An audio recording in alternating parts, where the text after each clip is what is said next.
Sitting just off the rugged Borgue coast are four main islands, the first three of which form the Islands of Fleet. The Murray Isles are the most westward of the islands off the Borgue Peninsula. The name appears to be at least a couple of centuries old, and no other name for the islands has been found.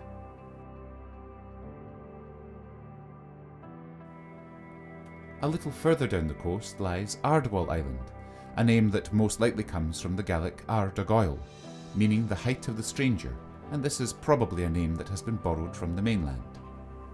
Over 1,400 years ago, this island was home to an early Christian settlement, and a stone carving of a cross from the 10th century would suggest that the site was still important to Christians over 400 years later.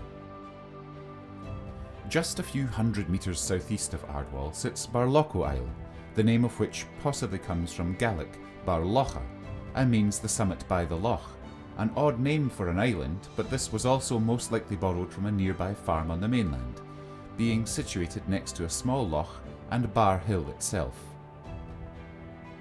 While the Gaelic origin of the name seems the most plausible, there is an interesting alternative, and that is that the island is named Bar Logod, a Brittonic name meaning beside the monastery, which would make sense given the island's proximity to the old Christian settlement on Ardwall.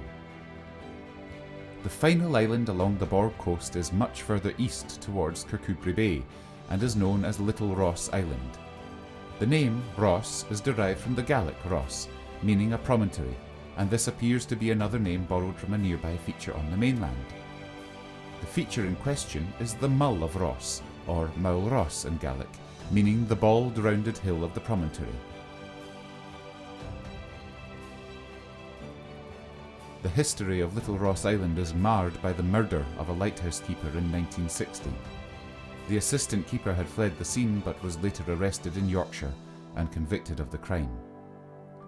The lighthouse remains operational to this day.